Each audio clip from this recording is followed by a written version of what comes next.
उसके बाद जाकर के हम सबको मालूम पड़ेगा कि कौन कितने पानी में। फिलहाल from the BJP we got our old friend Lakshman Savji साहब। लक्ष्मण सावजी साहब नमस्कार। नमस्कार नमस्कार नमस्कार सर, नमस्कार नमस्कार। जय सिया राम। जय सिया राम। जय सिया राम। कल ही महाशिवरात्रि हो गई। हर हर महादेव। हर हर महादेव। ओम नमः शिवाय। हर हर महादेव। जय भवानी, जय शिवाजी। जय भवानी। सावजी साहब सजावट में कोई कमी नहीं, एकदम फर्स्ट क्लास, टिप टॉप, जबरदस्त लग रहे हैं सर, जबरदस्त लग रहे हैं। अच्छा सावजी साहब, एक छोटी सी चीज आपके सामने में रखना चाहता हूँ, and I would like our production team to show that picture of Modi साहब। मोदी साहब की जो एक तस्वीर है एक शख्स के साथ, जो मैंने आपको बोला था लगाने के लिए। I really would love to see that picture in Kashmir. वो एक शख्स हैं सर, ये बात अभी सामने आई है, पता नहीं आपको मालूम है कि नहीं। ये जो शख्स हैं आप देख रहे हैं कि नहीं, इनको जरा ध्यान से देखिए। इनका नाम है मोहम्मद अशरफ आजाद हजाम। ये वो शख्स हैं, एक बार फिर मैं आपको बता दूं, 26 आप लोगों को याद होगा कि 15 अगस्त वाले दिन सब लोग गए थे, श्रीनगर में गए थे। Can we have Lakshman Savji साहब बैक, झंडा रोहन के लिए। अब ये कहानी शुरू होती है उसके बाद की कहानी है ये। पता नहीं लक्ष्मण सावजी साहब आपको मालूम है कि नहीं, मुझे मालूम नहीं।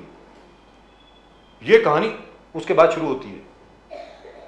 नरेंद्र मोदी जी उस वक्त आरएसएस के कार्यकर्ता थे। राष्ट्रीय स्वयंसेवक संघ ने नरेंद्र मोदी जी को कश्मीर भेजा। नरेंद्र मोदी जी ने वहां पर यह नहीं बताया कि मैं आरएसएस से हूं।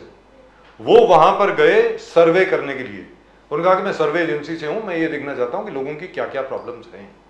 ये शख्स जो है ये इनका दोस्त बन गया नरेंद्र मोदी जी का, और वो उनको कश्मीर के बॉर्डर एरिया के, जहां पर आतंकवाद अपनी चरम सीमा पर था, पूरे बॉर्डर के सारे गांव में लेके गया। नरेंद्र मोदी जी अपनी जान की फिक्र ना करके, कोई भी पहचान सकता था उनको, कोई भी बोल सकता था कि भाई ये तो आरएसएस से है, उसके बावजूद वो गए। उन्होंने ना जाने कितने लोगों से बात करी, 400 लोगों से, 500 लोगों से, सबके जवाब लिखे, पूरी रिपोर्ट तैयार की, और वो वापस आए। अभी जब वो श्रीनगर गए ना लक्ष्मण सावजी साहब, लाखों की भीड़ ने उनका स्वागत किया। Can we have that footage on please? I really would like to have that footage on. और वो इसकी वजह से भी है, याद रख लीजिए, जो आज की तारीख में नरेंद्र मोदी जी की जो पॉपुलैरिटी है वो इसके लिए भी हुई क्योंकि वो नींव जो थी वो मोदी साहब ने तब रखी। कब? 90s में, इतने बरस पहले। And till today by the way Lakshman Savji साहब, मेरा मतलब दिल गदगद है, नरेंद्र मोदी ने कभी भी इसका जिक्र नहीं किया। He has never talked about this. Never means never. आज तक कभी मोदी जी ने इसका जिक्र नहीं किया कि मैं भी गया था कश्मीर, भाई गांव से गांव। ये तो आज बात सामने आई है। क्या कहेंगे इसके बारे में लक्ष्मण सावजी साहब, बताइए।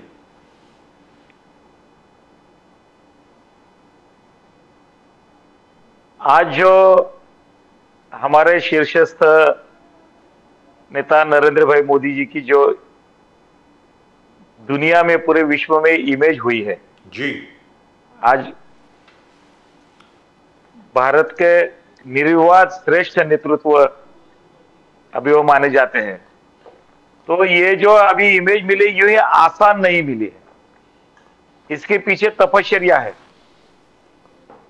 विचारधारा के साथ इतने सालों साल रहना, और राजनीतिक लाभ के बिना काम करना, ये बहुत साल की जो तपश्चर्या हुई है। और देश के लिए मर मिटने की तैयारी जी। सिर्फ सत्ता में है इसलिए देश की चिंता नहीं है। सत्ता और विपक्ष, ये राजनीति का हमारा खेल करने के लिए हम समाज में नहीं है। सिर्फ इस देश को क्या जरूरत है, ये देश कहां जाना चाहिए था, देश कहां जाना चाहिए, देश के लिए हमने क्या करना चाहिए, देश को जरूरत क्या है, ये सब सोचकर जिन्होंने अपने 30, 35, 40 साल इसमें बिताए हैं, बचपन से ज्यादा, मैं इससे भी ज्यादा, तो इसका सब चित्रीकरण सब सामने आ जाता है। कितनी कड़ी मेहनत की है, विचारधारा के साथ कितने लोग जुड़े हुए थे, और इस विचारधारा के श्रृंखला में हमने हमारा योगदान क्या दिया है, इसकी पूरी सोच गहराई से सामने, उनके निजी जीवन का पूरा चित्रीकरण सामने आ जाता है जी। कौन से बुनियाद के ऊपर ये सब उन्होंने झेला था जी। ये सिर्फ सत्ता हासिल करने के लिए, खुर्ची के लिए, ये भी तो उनको कभी दिमाग में भी नहीं आया होगा, कभी सोच भी नहीं आया कि हम प्रधानमंत्री बनेंगे या हम कुछ होंगे, हम कोई नेता होंगे। लेकिन मां भारती के लिए अपना जीवन व्यतीत करना, ये सोच पर जो हजारों करोड़ों कार्यकर्ता, लाखों कार्यकर्ता 50-60 साल से हिंदुस्तान में काम कर रहे हैं, और उस वक्त नरेंद्र भाई मोदी ने उस वक्त भी ये सोचकर जो काम किया था, जब ये यात्रा निकाली गई थी तो मुरली मनोहर जोशी जी राष्ट्रीय अध्यक्ष थे हमारे जी थे, और श्रीनगर में तिरंगा फहराना, इसके लिए हमको अभियान चलाना पड़ा था जी। कांग्रेस की राजवट में 50-60 साल में इतनी बड़ी राजवट होने के बाद वहां का जो शासन था जम्मू कश्मीर का, वो शासन को हमको झगड़ा करके वहां जाना पड़ता था। जैसा मुखर्जी ने पहले आंदोलन छेड़ा था, एक देश में 2 विधान 2 प्रधान नहीं चलेंगे, वो अभियान के साथ वो अभियान के बाद में फिर भी 370 टेम्पररी रख के जो दंगा और किया उधर कश्मीर, जम्मू कश्मीर में, और जो मजाक उड़ाया हमारे लोकतांत्रिक व्यवस्था का और पूरे भारत भर का, उसके बावजूद वहां तिरंगा लगाने से क्या क्या नुकसान होगा ये वहां के नेता लोग बोलते थे। और यहाँ पर एक और चीज मैं बताना चाहता हूं, भारत का अभिन्न अंग है, एक और चीज भारत का अभिन्न अंग है, हम वहां तिरंगा फहराएंगे और आज या कल ये दुनिया को बताएंगे कि कश्मीर हमारा है, हम कश्मीर के हैं, भारत कश्मीर एक है। ये राष्ट्रीय एकात्मता का एक जो मंत्र हमने आगे दिया था, उसमें उन्होंने उनको जो पहले जीवन समर्पित किया था, उसके लिए जो अनेक प्रयास किए थे, उनके लिए अनेक कष्ट झेले थे, अनेक प्रवास किए थे, इसलिए उनको दिमाग में अभी जब वो नेता हुए हैं और पिछले 10 साल से हमने भारत कश्मीर के एकता के लिए जो प्रयास किए हैं और वहां का जो आज जो जीवन आदमी का पूरा बदल गया है, उसका ये नतीजा है। This incident took place on 26 जनवरी 1992, 1992 की बात है। डॉक्टर मुरली मनोहर जोशी श्रीनगर में लाल चौक पे गए, उन्होंने फिर झंडा फहराया। मैं बात कर रहा हूं उसके एकदम बाद की।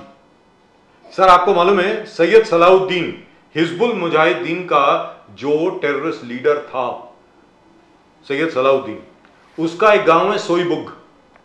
यही शख्स जो है आजाद साहब, जिनकी मैंने इनका अभी जिक्र किया, मोदी जी को उसके गांव में लेके गया बिना सिक्योरिटी के, बिना किसी और चीज के।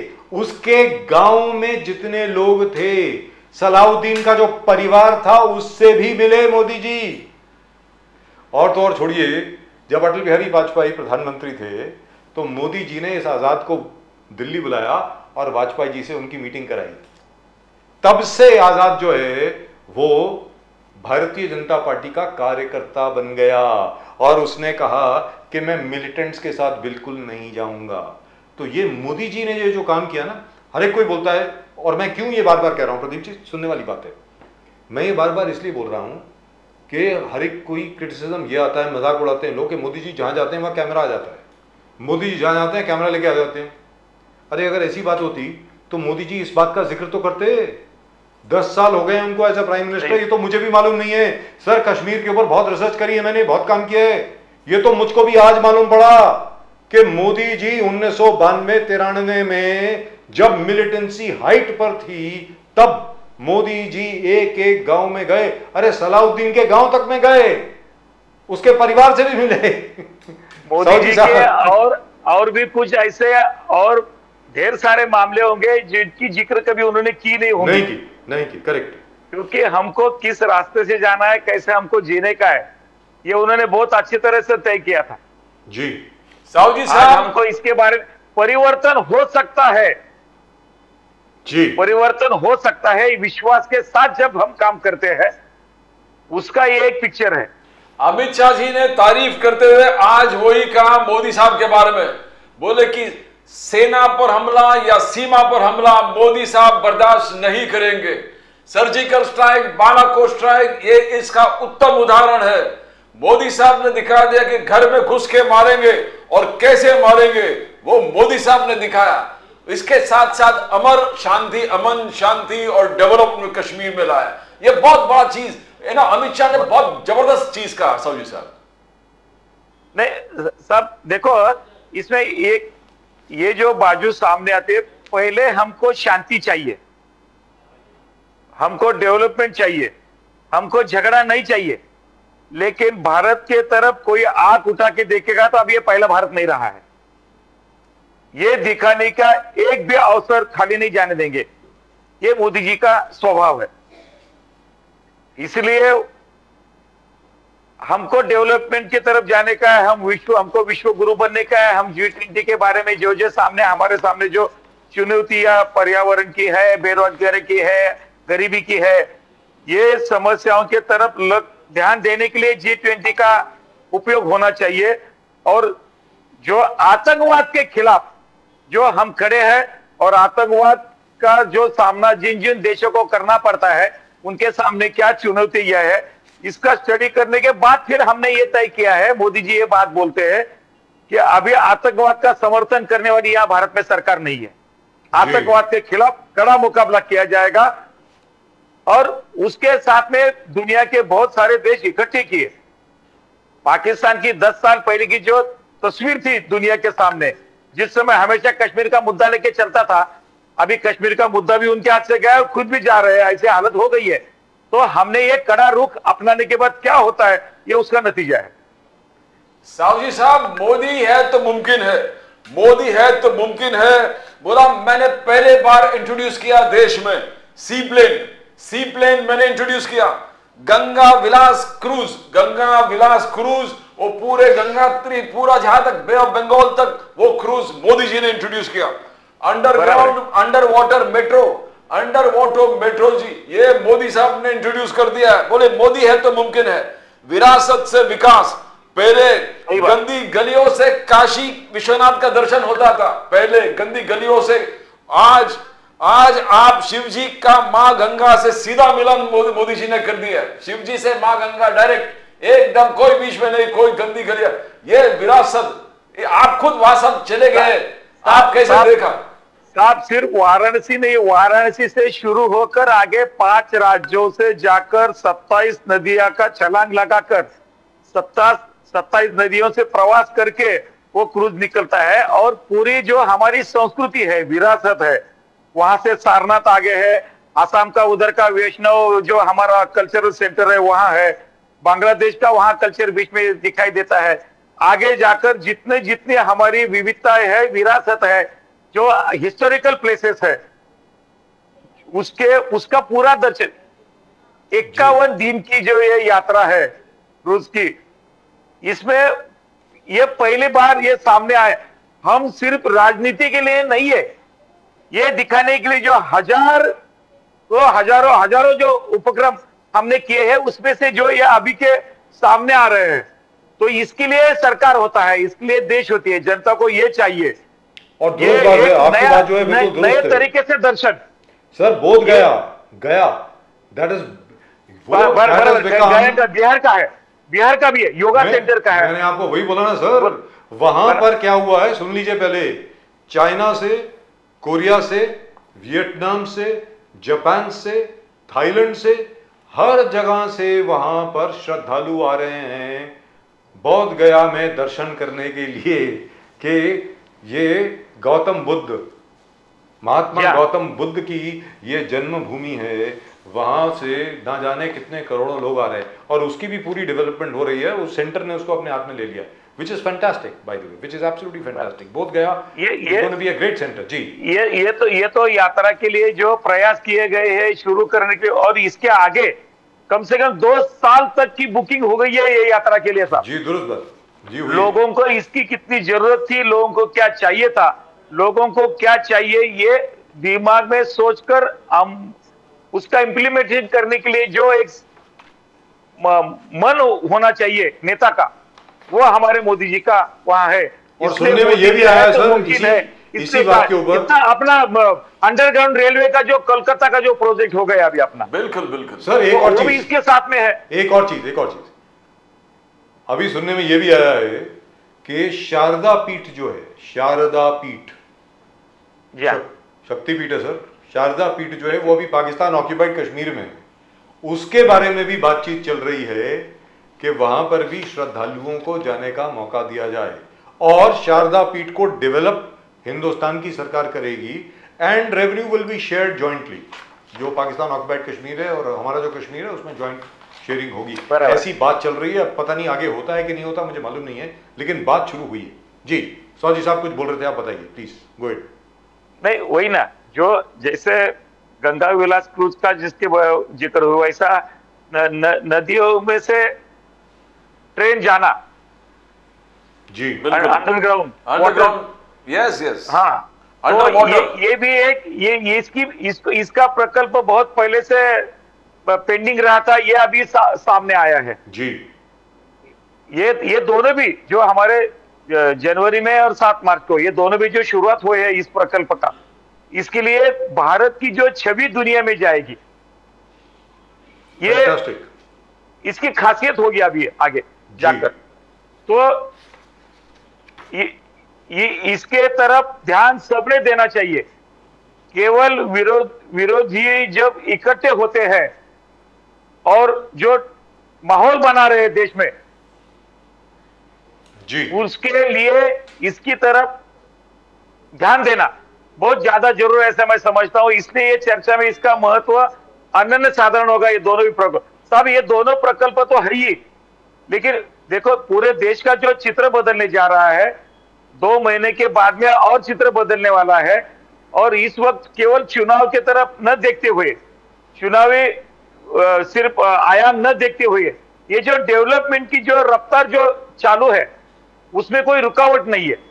हमारे महाराष्ट्र में इसके बारे में जो सोलर प्रोजेक्ट के बारे में किया गया, जो प्रकल्प किया जा रहा है, उसके लिए कृषि के लिए सोलर का प्रावधान करने के लिए जो पहले हमारी 2016 में माननीय देवेंद्र जी फडणवीस ने यहाँ जो शुरुआत किया था महाराष्ट्र में, तो उसके आगे उसका सोलर प्रोजेक्ट का दूसरा वर्जन, सेकंड पार्ट, अभी जो बड़े पैमाने पे 9000 मेगावाट का जो अभी प्रकल्प होने जा रहा है, 40,000 करोड़ का उसके पीछे उसमें प्रावधान किया गया है। और इसके लिए 8 लाख किसानों को इसका कनेक्शन देने के लिए प्रावधान हो रहा है। कितनी बड़ी बात है, कितनी बड़ी सोच है। साहू साहब आपका रिपोर्ट कार्ड बहुत जबरदस्त है। साहू साहब आपका रिपोर्ट कार्ड जबरदस्त है। मोदी साहब का डिजिटल रेवोल्यूशन से लेके 5th बिगेस्ट इकोनॉमी से लेके सर्जिकल स्ट्राइक, आर्टिकल 370, नारी शक्ति वंदन अधिनियम, राम मंदिर, ट्रिपल, पूरा मगर राहुल गांधी सब जगह, राहुल साहब देखो, जब 2014 में हमारी भारत की अर्थव्यवस्था जो थी, वो जो 5 देश थे जो टूटने के कगार पर थे, इतनी चिंताजनक स्थिति हुई है। हमारे 10 साल में हमारी सरकार ने मोदी जी के नेतृत्व में जो काम किया है, तो हमारी दुनिया में जो अच्छी 5 व्यवस्थाएं है, इसमें हमारा नाम अभी लिया जाता है। कहा -5 पे जाने वाला देश +5 पे आगे गया है। ये 10 साल की हमारी सबसे बड़ी उपलब्धि है। बट साहू जी साहब, ये मोदी जी के प्रयासों के कारण, मोदी जी के मेहनत के कारण और मोदी जी के पूरे लॉन्ग विजन के कारण ये देश यहां तक पहुंचा हुआ है। और आगे जाकर तीसरे स्थान पर दुनिया में हम भारत अब जा रहे हैं। ये विकसित भारत का जो संकल्प हम लेके जा रहे हैं, तो इसके लिए भी हम तैयार है अभी। बट अभी सब कुछ ठीक चल रहा है, आपका कोई बाधा नहीं है। मगर राहुल गांधी जी ने अभी जो अनाउंस कर दिया, 1 करोड़ लोगों को मैं कंफर्म्ड एम्प्लॉयमेंट दूंगा, नौकरियां दूंगा। और जैसे ग्रेजुएशन बाहर निकलता है, 1 करोड़ बच्चों को जो डिप्लोमा होल्डर है, 1 लाख पर साल, 1 साल एश्योर्ड गारंटी राहुल गांधी जी दे रहे। 30 लाख भर्ती जो आपने नहीं किया, वो राहुल गांधी जी 2024 में सरकार आने के बाद इमीडिएट इंप्लीमेंट करेंगे। 30 लाख लोगों को नौकरी देंगे, एमएसपी देंगे, जातीय जनगणना करेंगे। कितना विश्वास करते हैं आप साहू साहब? बस सब अमेठी में इतने बार उनके घर के प्रत्याशी चुनकर आने के बाद अभी उनको अमेठी से वायनाड भागने को लगाया है हमारे स्मृति जी ईरानी ने। ये उनकी चर्चा, उनका मनगढ़ंत बातें हैं। कांग्रेस सब जगह फेल हुई है। अभी उनको कुछ तो भी करके जीवित रहने के लिए, अस्तित्व है हमारा, ये दिखाने के लिए उनको कुछ ना कुछ स्टेटमेंट देना पड़ता है।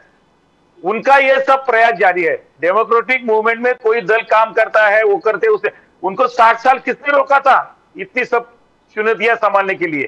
कांग्रेस को किसने रोका था? राहुल जी को उनके कांग्रेस का इतिहास उन्होंने खुद स्टडी करना चाहिए, पढ़ना चाहिए। उनके हाथ में पूरा था, उनको किसने रोका था ये सब करने के लिए? हम तो 10 साल में सत्ता में आए इतनी बड़ी मात्रा में। जब अटल जी की सरकार में जो हम 26 दल मिलकर चल रहे थे, हमको आगे करने को मौका नहीं मिला। लेकिन 10 साल में हम करने के बाद हम भी और कुछ कह सकते हैं कि हम ये करने वाले हैं। ये करने वाले हैं किस आधार पर बोल सकते हैं? 60 साल इनके हाथ में सत्ता थी, देश की थी, राज्यों की थी, कोऑपरेटिव की थी, सब लोकल सेल्फ गवर्नमेंट की थी, पूरी बैंकों की सत्ता थी। अनगिनत सत्ता होने के बावजूद ये सब समस्याएं 60 साल 70 साल के बाद देश के सामने जो खड़ी की है, उनके गलत कारभार ने की है, उनके गलत राजनीतिक धरोहर ने की है, ये उन्होंने सोचना चाहिए। उनकी बात पर भरोसा कौन करेगा? चाहे वो कुछ भी कहे। इसमें कोई दो राय नहीं, इसमें कोई दो राय नहीं है कि आज की तारीख में अगर ये कह रहे हैं कि मैं इतनी नौकरियां दे दूंगा, इतना सब कुछ दे दूंगा, तो पहले भी तो होना चाहिए था ना। मतलब ऐसा तो नहीं है कि पहले जब मनमोहन सिंह साहब की सरकार थी तो देश में अनएम्प्लॉयमेंट नहीं थी, गरीबी नहीं थी, मतलब दूध की नदियां बह रही थी क्या ये सब था? अगर ऐसा सब होता तो मोदी साहब को कोई प्राइम मिनिस्टर बनाता ही नहीं, फिर बीजेपी क्यों आती? बीजेपी को लोगों ने वोट दिया, क्यों वोट दिया? सब उल्टा जो डेवलपमेंट के लिए हम कदम उठा रहे थे, डिजिटल इंडिया करने के बारे में जो हमने पहले 100 कदम उठाया था, इन लोगों ने अपोज किया था जी। इन्होंने कौन से ये किया, कौन सा कोऑपरेट किया था? कभी भी नहीं किया। डिजिटल इंडिया ये पूरी तरह से आज जो सक्सेस होने जा रहा है, ये नरेंद्र मोदी जी की वजह से होने जा रहा है, ये मानना पड़ेगा। इनफैक्ट जब जीएसटी इंट्रोड्यूस किया गया था, एक स्पेशल सेशन बुलाया गया था पार्लियामेंट के लिए, सिर्फ एचडी देवेगौड़ा साहब आए थे उसमें। पूर्व प्रधानमंत्रियों में मनमोहन सिंह जी को भी न्योता दिया गया था, निमंत्रण दिया गया था, लेकिन डॉक्टर मनमोहन सिंह को शायद मना कर दिया गया होगा कि आप नहीं जा सकते। तो विच इज सैड। मुझे ऐसा लगता है कि भले ऑपोजिशन हो, विपक्ष हो, जो मर्जी हो, हम हैं तो भारतीय है ना, सबको मिलकर के काम करना चाहिए ना सर, मुझे ऐसा लगता है। नहीं, कांग्रेस के ऊपर विश्वास ही नहीं रहा और उनकी सब मनगढ़ंत बातें हैं। अगर ऐसा होता था, कांग्रेस के सब राज्यों के बड़े बड़े नेता ये भाजपा में क्यों आ रहे हैं? उनको क्यों छोड़ के दे रहे हैं? जी, वो कहते हैं ईडी और आईटी, ईडी और इनकम बारे में उन्होंने सोचना चाहिए। वो कहते हैं ईडी और इनकम टैक्स के डर की वजह से आ रहे हैं, असल में नहीं आ रहे। देखो, देश के कौन सी भी एडमिनिस्ट्रेटिव एजेंसी के बारे में अविश्वास दिखाना, ये जिम्मेदार दल की बर्ता होता है क्या? And by the way, that's 60 years Congress kept India poor. That is Congress. There is no D over there. Can we please correct it? It is 60 years Congress kept India poor. 60 साल तक कांग्रेस ने भारत को गरीब रखा, ये मैं भी मान करके चलता हूँ। वेरी फ्रैंकली, हम जो भारत का जो पोटेंशियल है वो अभी जाकर के सामने आ रहा है, वेरी फ्रैंकली, कि भाई हर तरफ मोदी जी के मैसेज और बाकी सबके मैसेज में मुझे ये फर्क दिखता है। ये मेरा विश्लेषण है, लक्ष्मण साहू जी साहब। उनका मैसेज उम्मीद का है, मोदी जी का मैसेज जो है वो सेल्फ कॉन्फिडेंस का है। मोदी जी का मैसेज ये है कि हम पूरी दुनिया में नंबर 1 बनेंगे। कांग्रेस का जो मैसेज है, आत्मनिर्भर का मैसेज है पूरा। जी, कांग्रेस का जो मैसेज है वो तो पुराना वाला है कि भाई जैसे एक जमाने में ब्लैक एंड व्हाइट पिक्चर होती थी, हीरो हीरोइन बाद में मर जाते थे दोनों के दोनों, वो वाला मैसेज है यार। ये आज की तारीख में कोई सुनेगा नहीं उसको। आपको क्या लगता है लक्ष्मण साहू जी साहब, बताएं। नहीं सर, देखो सर, कांग्रेस के बारे में कितनी भी चर्चा करो जी, वो कोयला कितना भी घिसेटे तो काला ही होने वाला है, वैसा ही वो। मतलब वो हीरा नहीं बनने वाला, डायमंड नहीं बनने वाला, हो ही नहीं सकता। उनके इरादे नेक नहीं थे, न सामाजिक स्तर पर थे, न सांस्कृतिक स्तर पर थे, न आर्थिक नीतियों में थे, न शिक्षण प्रणाली में थे, न इंफ्रास्ट्रक्चर में थे। कौन से काम में उन्होंने ईमानदारी से काम किया है? साहू जी साहब, मगर आज आप कांग्रेस को आईना दिखा दिया। आपने कहा कि आप हमेशा कहते हो कि हम तानाशाह है, मोदी जी तानाशाह है, डिक्टेटर है, ऑटोक्रेटिक आदमी है, मगर सीबीआई का इस्तेमाल करते हैं। तो आज आपने दिखाया कि 90 बार, 90 वक्त, 90 टाइम्स कांग्रेस ने इलेक्टेड गवर्नमेंट्स को, सरकार को बर्खास्त किया। 90 टाइम्स आपने इतिहास गिनाया, आपने इतिहास गिनाया। 90 बार आपने इलेक्टेड गवर्नमेंट्स को आपने गिराया और आप मोदी जी को 356 का उपयोग करके जी इन्होंने सब जगह धूम मचा दी थी। और ये कांग्रेस के अभी के जो नेता है उनको मालूम है, शरद पवार जी को खुद को मालूम है वो दिल्ली में काय के लिए गए थे, आने तक उनका मुख्यमंत्री पद गया था।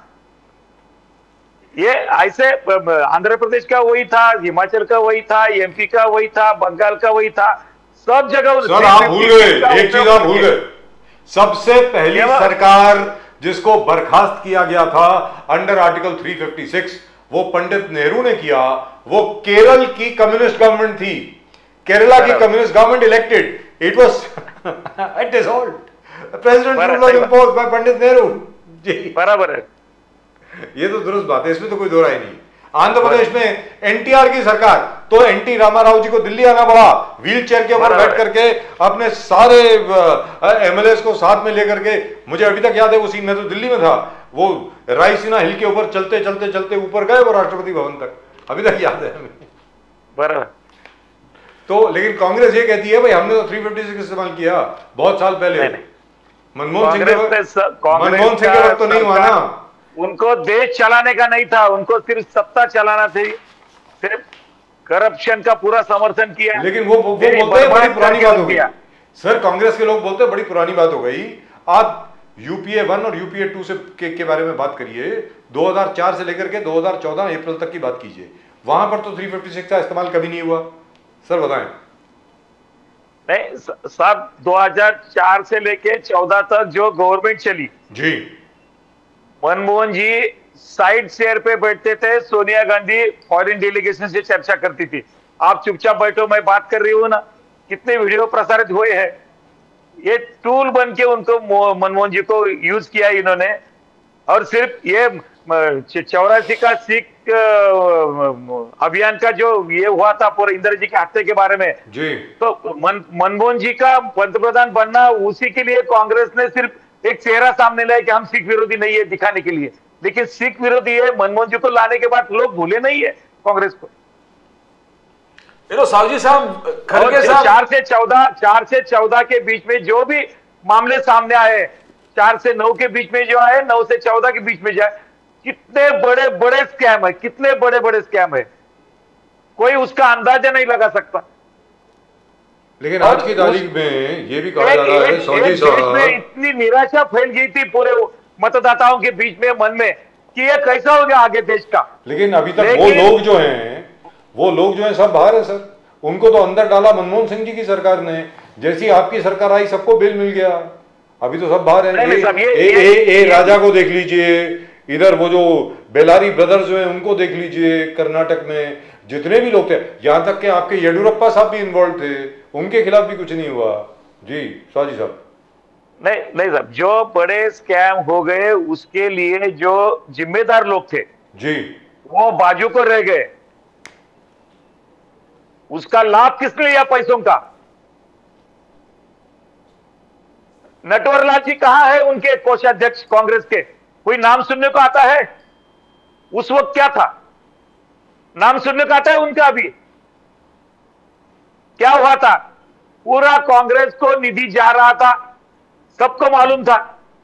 वो निधि बोलना भी गलत है उसको, ये डकैती थी। इसके बारे में सोचना पड़ेगा, इतने कितने स्कैम हो गए अभी। और दूसरी बात ऐसी है, स्कैम हो गए ये बात अलग है, लेकिन डुप्लीकेट चलन का छपवाना, डुप्लीकेट चलन प्रिंटिंग करना, हमारे प्रिंटिंग मशीन कहां दिया है, पेपर कहां दिया है, इनकी एजेंसी एक ही कैसी है? ये जो देश के साथ, देश के मुद्रा के साथ जो खिलवाड़ हो गया। लेकिन वो ऑक्शन तो आपने करवाया सर, उसकी ऑक्शन तो आपने करवाई ना, वो उसकी ऑक्शन तो यशवंत सिन्हा साहब ने अलाउ करी थी। ज्यादातर ये होता था कि मिंट की जो प्रिंटिंग मशीन होती है उसको डिस्ट्रॉय किया जाता है। पहली बार ऐसा हुआ, यशवंत सिन्हा साहब जो आपके ही वित्त मंत्री थे अटल जी के वक्त, उन्होंने कहा इसको ऑक्शन कर दीजिए। तो सर रिस्पॉन्सिबिलिटी तो आपकी बनती है ना। नहीं देखो साहब, इसमें जो कश्मीर का जो अभियान चलता था, पाकिस्तान में जो अभियान चलता था, ये भारत के खिलाफ चलता था जी। उसके लिए चिदम्बरम जी ने जो सब इसके प्रयास किए, इसके लिए ये अनदेखा नहीं कर सकते हैं। कांग्रेस की सरकार ने इसकी तरफ पूरी तरह अनदेखा किया, डुप्लीकेट चैलेंज छपवाया। डुप्लीकेट चैलेंज जब भारत में आ रहा है, जब मालूम पड़ा, तो हमने नोटबंदी का जो फैसला लिया, उसके बाद इन्होंने जो हमारे ऊपर जो टीका की थी, ये बहुत गलत मामला था। और वही नहीं है प्रदीप जी, एक बहुत बड़ी बात है। सौजी साहब ये बात सुन लें जरा। और ये story by the way was broken by me, ये मैंने स्टोरी करी थी, उसके बाद बाकी सब नेशनल चैनल ने ले ली थी। अब्दुल्ला फैमिली, मुफ्ती फैमिली, अंसारी फैमिली और बख्शी फैमिली, ये 4 फैमिलीज थी। बख्शी गुलाम मोहम्मद साहब की फैमिली, मुफ्ती मोहम्मद सईद साहब की फैमिली, अपने अब्दुल्ला साहब की फैमिली, और एक अंसारी साहब हैं, वो शियाओं के बहुत बड़े लीडर हैं और गडरियों के बहुत बड़े लीडर हैं वहां पे। इन सब को सेंटर से ना जाने कितने करोड़ों का हफ्ता जाता था, नंबर 1। नंबर 2, जो टेररिस्ट ऑर्गेनाइजेशन भी थी, जैसे हिजबुल, एक तो हिजबुल की बात छोड़ दीजिए, वो हुर्रियत के जो लोग थे उनको भी हम लोग पेमेंट करते थे। और तो और छोड़िए सर, मतलब मैं तो आश्चर्यचकित ही नहीं, अचंभित ही नहीं, अंदर से तो खून खौलता है ये सुन करके कि ये लोग जो हिंदुस्तान विरोधी बातें करते हैं, इन लोगों को हम लोग पैसा दे रहे थे। लक्ष्मण साहब जी साहब, नहीं सही बात है ना। कश्मीर का जो पूरा आतंकवाद का जो बढ़ावा था, उसके लिए जो प्रयास किए गए, ये पूरे हमको भुगतना पड़ता था। हमारे कितने लोगों, कितने जवान उसमें शहीद हुए हैं, कितना कड़ा सामना करना पड़ा है, और उधर के राष्ट्रीय एकात्मता मानने वाले लोगों को कितनी तकलीफ हुई है जी। जो भारतीय तो हमारा खो जाने के लिए कितने प्रयास करते थे ये लोग, ये बहुत गलत बातें थी। और इसके लिए जो अभियान बहुत सालों तक हमको मुकाबला करना पड़ा जी। और अभी जाकर वहां जो शांतता हुई है, अभी जाकर पीसफुल सिचुएशन, जैसा शुरू में आपने इन मोदी जी के साथ में जो तस्वीर बताई, देशभक्त हमारे वहां के कश्मीर के, तो ये जो बदलाव करने के लिए हमको बहुत कड़े प्रयास करने पड़े। और ये जो वातावरण बनाया था, ये वातावरण किस लिए बनाया था? इनकी खुद की राजनीति चलने के लिए बनाया था इन्होंने। चाहे अब्दुल्ला फैमिली हो, चाहे मुफ्ती की फैमिली हो, या कोई कांग्रेस वाले हो वहां के। उस वक्त कांग्रेस वालों को अभी समझने लगा है कि ये कितना गलत हो रहा था। बट साहू साहब, ये मोदी गारंटी खरगे साहब बोल रहे हैं, क्यों बोल रहे हो आप? क्यों बोल रहे हो बार बार मोदी गारंटी? बोले आप बीजेपी गारंटी क्यों नहीं बोलते? बोले सरकार के गारंटी क्यों नहीं बोलते? मोदी जी के गारंटी क्यों बोल रहे हैं? बोले किसान सम्मान मोदी गारंटी, ओबीसी को पैसा मोदी गारंटी। हमारे भारतीय राजनैतिक व्यवस्था में जो हमारे शीर्षस्थ नेतृत्व होता है और वो किस तरह से काम करते हैं, उसकी छवि हर जगह सामने आ जाती है। इसलिए मोदी जी आने के बाद जो बदलाव हुए हैं, उनकी सुबह से लेकर शाम तक जो उनकी जीवनी है, अभी आपने शुरू में बताया कि मोदी जी ने उस वक्त जो काम किया, तो अभी उन्होंने बोला। ऐसी कई बातें हो गई कि उन्होंने नहीं बोला, इसी दिशा से प्रयास किया। उन्होंने नहीं बोला, मोदी जी ने बताया नहीं है, ये तो जब हमको मालूम पड़ता है जी, आपको मालूम पड़ गया, जब आज इस डिबेट से पूरे दुनिया को मालूम पड़ेगा, या आस्ते आस्ते सबको मालूम पड़ेगा जी, तो ऐसी कई बातें खरगे साहब जो बोलते हैं। अभी कांग्रेस के अध्यक्ष कहीं तो भी जबरदस्ती से डेमोक्रेटिक मूवमेंट में कांग्रेस आई है। गांधी के अलावा एक अध्यक्ष होना पार्टी का, ये उनका ख्वाब नहीं था, ये उनका दर्शन नहीं था, ये उनका प्लानिंग नहीं था। ये बाहर जो वातावरण बना है कि ये इस दिशा से राजकीय दलों को जाना पड़ेगा, सिर्फ गांधी की कांग्रेस बनके नहीं चलेगी आगे। इसलिए खरगे जी को एक अवसर मिला है अध्यक्ष पद से, लेकिन खरगे जी का जो पूरा उनका जो छवि है पूरी राजनीतिक पार्टी में या सांसद के रूप में, लोकप्रतिनिधि के रूप में, ये संसद में बहुत अच्छी तरह सबको मालूम हो गई। जब मोदी जी ने संसद में बताया, खड़गे जी के लिए उनका आईना सामने रख के जो बातें की, तो अभी सबको मालूम हो गया। इसलिए खड़गे जी को अभी सिर्फ मैं ऑपोजिशन में हूं, कांग्रेस का नेता हूं, इसलिए बोलना पड़ता है, लेकिन पूरी दुनिया जो बोलेगी वही कांग्रेस के नेता को भी बोलना पड़ता है। मोदी जी है तो मुमकिन है। Right, thank you so much sir, बहुत बहुत धन्यवाद आपका सावजी साहब, बहुत मजा आता है आपसे बात करके। लेकिन वेरी फ्रैंकली आपको, मुझे नहीं लगता, शायद आपको भी मालूम होगा कि मोदी जी ने ऐसा काम किया था 1992 में। मुझे नहीं लगता कि किसी के पास भी ये सूचना थी। मोदी जी अभियान में थे जी, मोदी जी सब प्रक्रिया में थे, लेकिन ये जो आपने बात बताई ये अभी सबको मालूम हो जाएगी जी, क्योंकि ये बहुत बड़ी बात है सर, मेरा तो हृदय गदगद हो गया है वेरी फ्रैंकली। मोदी जी के लिए हम सबको गर्व है जी, ये और ज्यादा बढ़ जाता है इससे। अरे मिलिटेंसी में वो सैयद सलाहुद्दीन जो है, हिजबुल मुजाहिदीन का लीडर जो है, टेररिस्ट जो था, उसके गांव में उसके रिश्तेदारों से मिलके आए, पूरा उन्होंने पूरा ब्यौरा बनाया उसका पूरा। He posed as a human rights activist, लेकिन पूरा उन्होंने पूरा बनाया।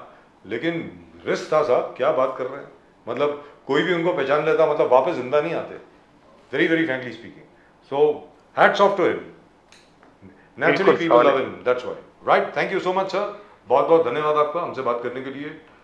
बड़ा मजा आता है सर आपसे बात करके, हमेशा ही हसमुख, बहुत हसमुख। लक्ष्मण सावजी साहब, अरे हसमुख क्यों ना हो, मालूम है, मतलब जीतने वाले हैं तो हसमुख ही रहेंगे और क्या होने वाला है। नहीं, ऐसे जीतने वाले हैं, ये तो एक डेमोक्रेटिक मूवमेंट है, लेकिन काम करने में जो मजा आता है जी, ये ज्यादा है अभी आजकल। क्या बात है, क्या बात है। ये दिन हमको आसानी से नहीं आए हैं जी, ये हमारे दिमाग में हमेशा रहता है। करेक्ट है, 1956 से लेकर के आज तक लोगों ने जितनी मेहनत करी है, हमको उन सब लोगों को भी क्रेडिट देना पड़ेगा, श्रेय देना पड़ेगा उनको भी। विचारधारा पर काम करने के बाद ये दिन आए हैं और भारत की अस्मिता दिन ब दिन अभी उजागर हो रही है, और ये हमारे लिए सबसे बड़ी बात है। और मेरे लिए बड़ी खुशी की बात है जो जी, मेरे लिए बहुत खुशी की बात है कि लक्ष्मण सावजी साहब जब भी कश्मीर की बात होती है, हमेशा डॉक्टर श्यामा प्रसाद मुखर्जी का जिक्र जरूर करते हैं, हर बार श्यामा प्रसाद मुखर्जी को भूलते नहीं। दीनदयाल उपाध्याय, श्यामा प्रसाद मुखर्जी, हमेशा हर क्या वहां से शुरुआत है ना हमारी जी। और मुझे ये हमेशा गर्व किस बात का होता है कि जिस मुद्दे पे हमने शुरुआत की थी, हम 60 साल 70 साल ऑपोजिशन में रहे, लेकिन हम उसको भूले नहीं। जी, दुरुस्त बात।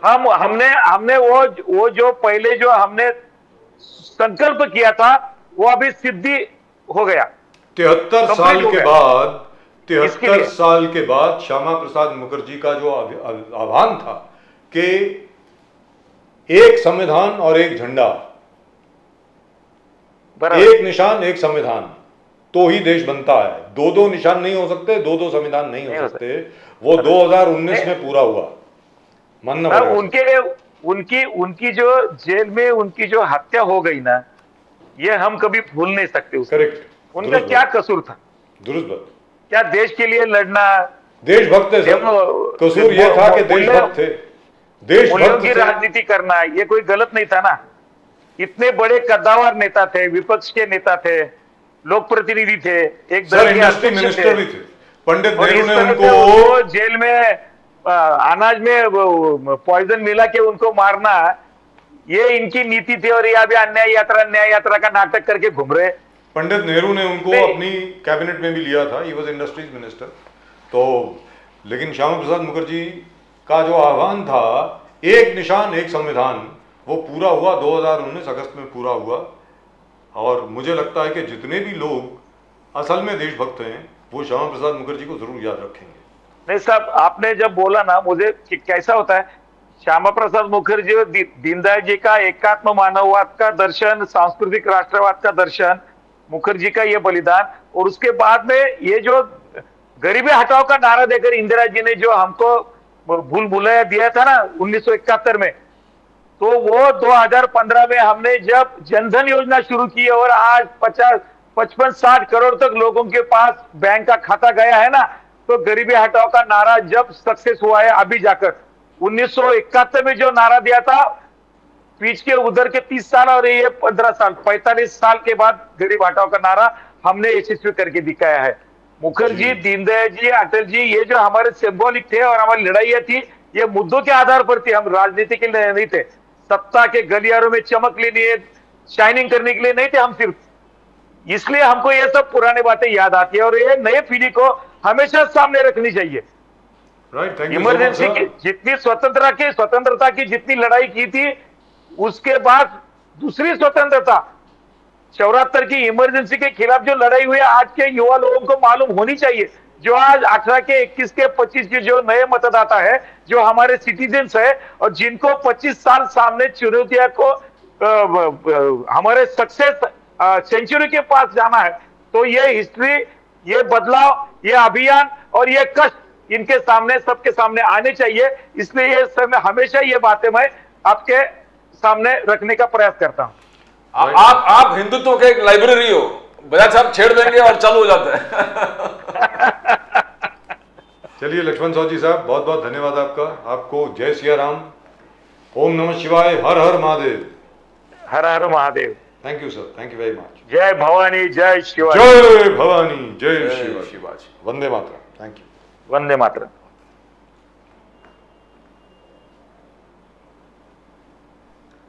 Well, even I didn't know this about Mr. Modi, going from village to village. That's fantastic. I mean, look at his service towards the nation. That's right. And he didn't reveal this, by the way. It was revealed today. It was revealed yesterday, actually. When absolutely selfless service that he called. Absolutely. He's never talked about it. He has never talked about it. He's never boasted about it. He has never talked about it. And I think my respect for him goes up even further. So if you look at his entire journey, 15 years in the Sangh, another 15 years as within the BJP organization, and then 10 to 15 years as the CM. And 10 years now as Prime Minister. Yes. I mean, it's fantastic achievement. And then he has worked 18 hours a day, every day of his life. And he has been working, the first 15 years he has traveled length and breadth of the country, understanding the problems. That is correct. There is no doubt about that. Naturally, people love him. And irrespective of whatever else you might say, the fact is, there's never been a Prime Minister like Mr. Modi. And I don't think there ever will be. Let's be very clear on that. Irrespective of whatever the election results will be in 2024, you cannot fault Mr. Modi on his patriotism and his selfless service. You cannot. And anybody who does that has to have his head examined. That's my opinion. Well, that's just about it as far as tonight's show is concerned. आज के show में सिर्फ इतना ही। प्रदीप जी, लेकिन Monday को, सोमवार को, जब हम लोग वापस लौट के आएंगे, वो जो इलीगल बीफ एक्सपोर्ट का जो मामला है, yes, we have to take that up because that militates against the rule of law, militates against the culture of Maharashtra, militates against the ban on cow slaughter that was imposed by Mr. Devendra Fadnavis himself when he was Chief Minister. And the accounts are there with us. You have blatantly, illegally used somebody accounts. 40 crores transactions in 40 crore के transaction एक account में, और क्या proof चाहिए? और उसके अलावा 20 करोड़ का हवाला ट्रांजैक्शन। yes. एक बेचारे शरीफ मौलाना की आप ऐसी की तैसी करती आपने, और उसके अलावा आज आप उसको धमकी दे रहे हैं और पुलिस उसको बोल रही है भाई कॉम्प्रोमाइज कर लो। ये क्या मतलब हुआ? What is that supposed to mean? I expect Mr. Fadnavis to take action on this and take action against all those people also who are supporting those cow smugglers. I hope that will happen. We expect it to happen. Well, that's just about it for tonight's show. आज के show में सिर्फ इतना ही। प्रदीप जी और मेरी तरफ से आप सब लोगों को नमस्कार। जय हिंद, जय महाराष्ट्र, जय भवानी, जय शिवाजी, वंदे मातरम। वंदे मातरम। जय सिया राम, हर हर महादेव। हर हर महादेव।